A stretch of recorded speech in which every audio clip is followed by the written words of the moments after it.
Chapter 2 Hyphen 2. The night I'm talking about was windy late in March. It had rained during the day and turned up cold. The cypresses and the redbud was already blooming, but I guess some of their blossoms got blown away. It was so windy air pushed down the chimney and made the fire flutter and smoke a little. I don't think the wood smoke helped Papa breathe no better. You could hear wind roaring on the mountain like 1,000 waterfalls. Everybody else had gone to bed, and every time a gust shook the house, the window rattled. Papa, would you like me to heat up some water so you can breathe the steams? I said. Won't do no good, Papa gasped. He had spit up blood earlier, and there was blood stain in the corner of his mouth. Want me to heat some rocks and put them under the bed? I said.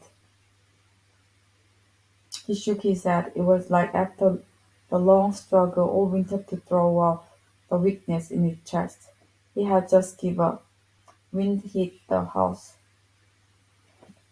like the breath had been knocked out of a body, and I heard something fall in the attic. It was dark except for the lamp on the table by the bed. Papa coughed so hard it looked like his eyes was going to pop out. A cough raised his back up and ran through his body in waves. As he tried to cough, he stared straight up, like he was looking 100 miles away. Would you like some syrup? I said. Mama has made some soothing syrup out of honey and liqueur with a little paradisiac in it. Papa shook his head, but I got the bottle anyway and poured a tablespoon for him. No use, he gasped. You got to quit coughing, I said. You're going to choke. I held the spoon to his lip and tipped some into his mouth, but he coughed, and the syrup flew back out. I tried again, but he coughed that out too. The thing about somebody with sickness is they don't have any lung left to breathe with. Well, it's alright. 와, 진짜 의지가 대단하다.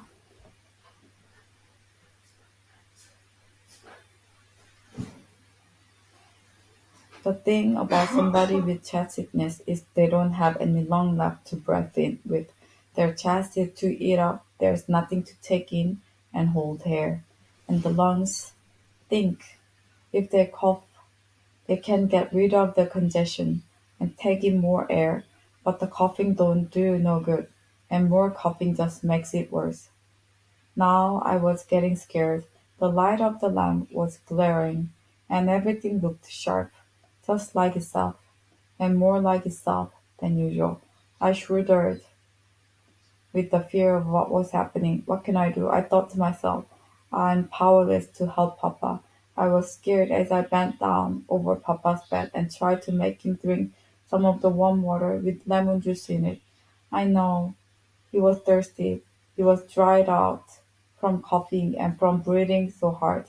He tried to drink, but he had to cough as soon as the liquid touched his throat. The warm water and lemon juice sprayed out on the bed. I had to wipe it off his face and the bedclothes, and then I tried again. It hurt to see him so hungry for air, and so parched for liquid, and unable to take either. I held the glass to his lip, and he coughed again, and lemonade dribbled on his chin. His lips were chapped, the way sick people's lips get. They cracked and bled when he coughed. It was hard to tell what was blood caught up and blood from his lips. It reminded me of Messenger talking when he coughed. It made me sick to watch him. Papa has been the strongest kind of man on his life. He has been able to lift 200-pound bags of fertilizer when he was young. He had once lifted a loaded wagon while his brother fixed the wheel. He could carry a deer out of the wood after shooting it. Now his chest was sunk in and pitiful. His arms was wasted, though his hand was still big and rough. It broke my heart to look at him. There is a smell that lung sickness gives people. It's the smell of blood and congestion and fever. It's the smell of blood mixed with air that hangs over the bed and fills a sick room. It's the smell of old blood and blood that is fresh and already old. It's the smell of festering wound. Papa raced off the floor, trying to get his breath. He gasped like he was trying to swallow the whole world to get some air in his mouth. Since there was no room in his lungs, he was sweating with effort to suck in more air. Lord, I said without even thinking. Please let Papa get his breath. I can't bear to watch him die. Papa gulped two more times and his head fell back on the floor like he had got some air into his chest, like he was relaxing a little. His body settled down under the quilts like somebody getting ready to go to sleep. He had fell off so much he didn't look like a grown man in the bed. He resembled a bent old woman. Lord, let Papa get some rest, I prayed, and never have been one to pray a lot on my own, but I found myself saying the word without even thinking. I tried to think if there was anything else I could do for Papa. Surely if I thought hard enough, I could find something helpful. All I wanted was for Papa to make it through till daylight. I know that most people die between midnight and dawn. I went to put another log on the fire. One of the logs Lou and me had cut and dropped through the ice. The wood was too green to burn perfect, and that made the fire smoke a little. I had a few sticks of old pine, which I brought in for kindling, and I threw them on the fire too. When the new log caught it popped like a capped pistol and hissed as if there was a snake in the wood. Then it popped again, and I seen this green flame rising out of the log and realized it must be fruit wood. It was a persimmon tree, not an oak we had cut up. No wonder the wood was so hard, harder than oak. There was some blue in the flame too, but mostly it was bright and green. Now I have never believed in ghosts and portents more than other people. I usually don't even listen when people are telling ghost stories, but Mama had told me a long time ago, and Grandma had told her, that a green fire in a fireplace means something is ending and something else is beginning. A green flame is a sign, like a green shoot in spring, or the green light that takes over the sky sometimes after a storm.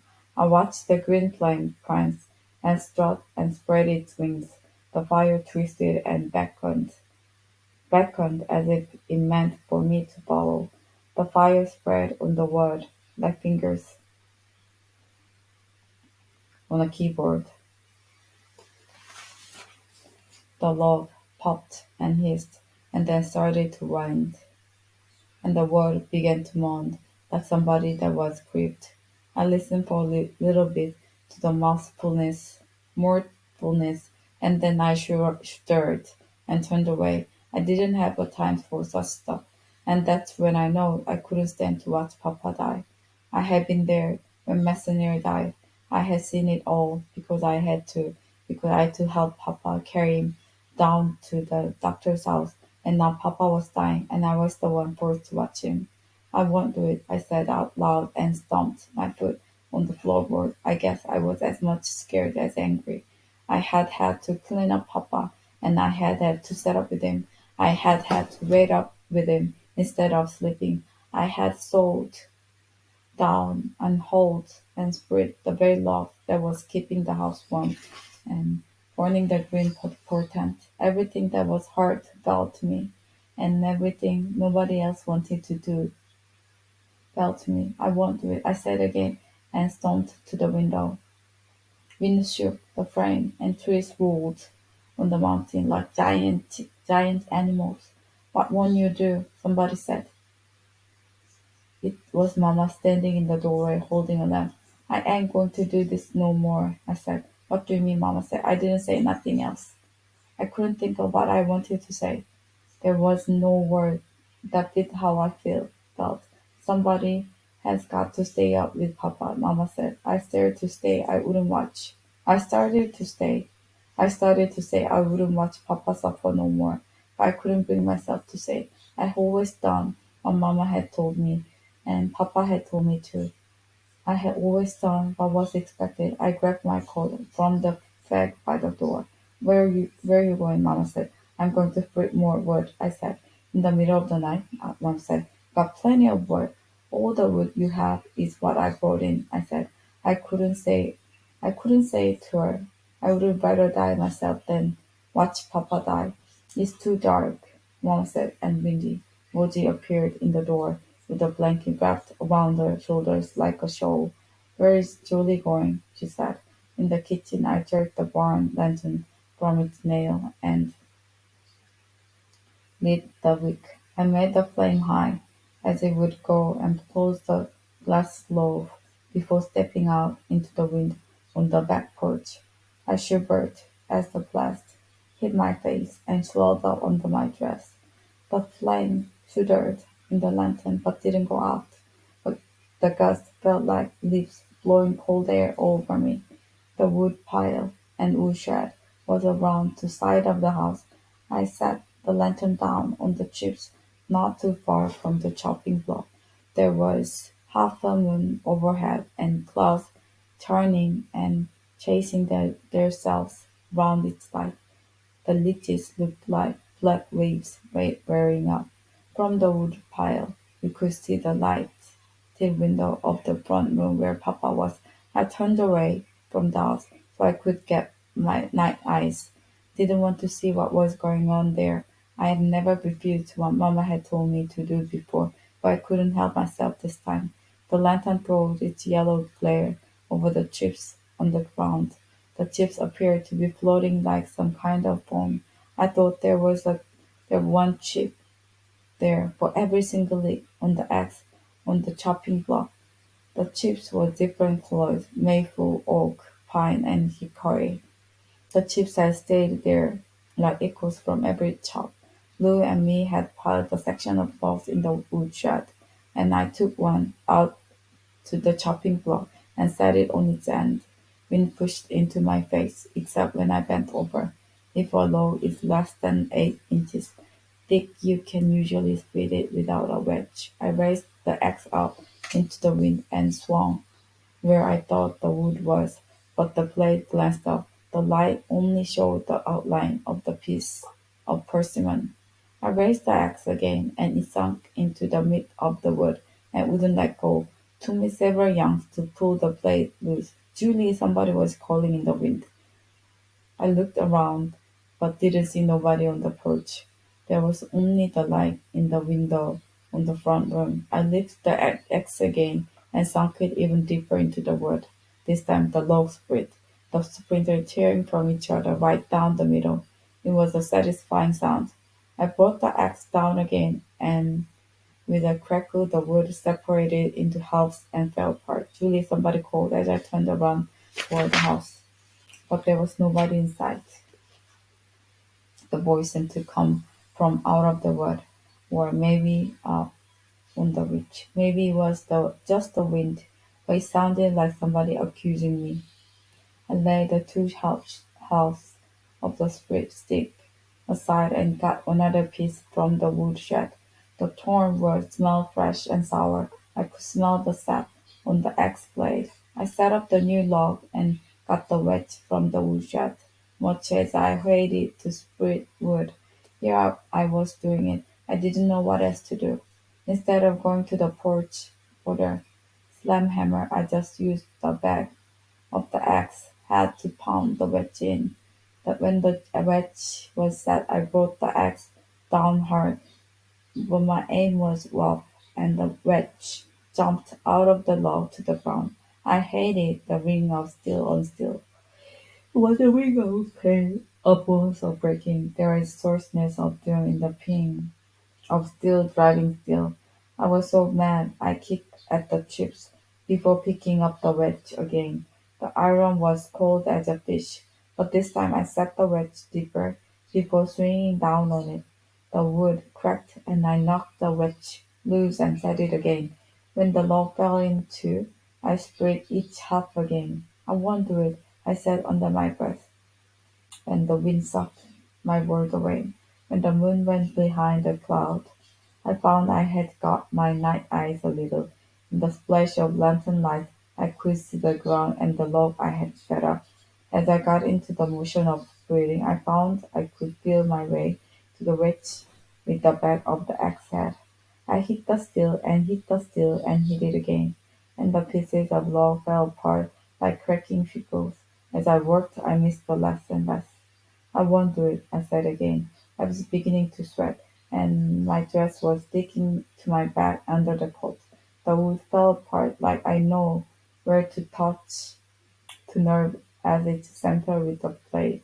I aimed for the heart of the cut and hit it. The wood cracked itself and cracked again. Julie, the voice called in the wind, but I ignored.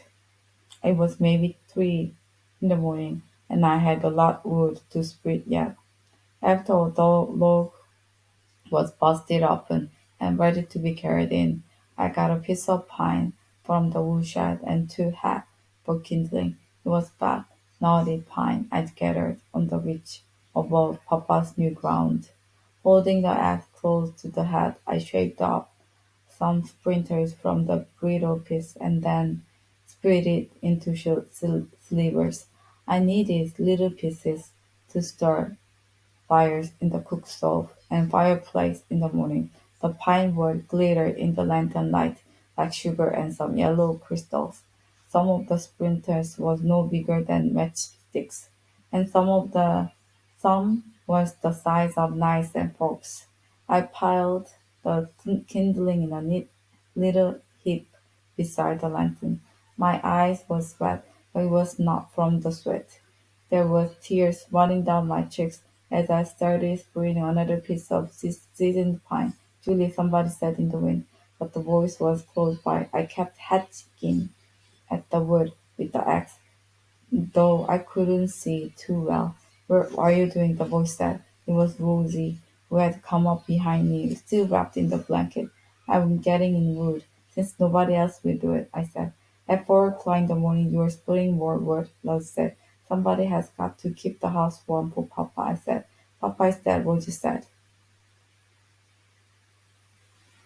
You might as well come back in. I will come in after a while, I said, and hit at the stick of pine again. In the lantern light, I see my tears drip on the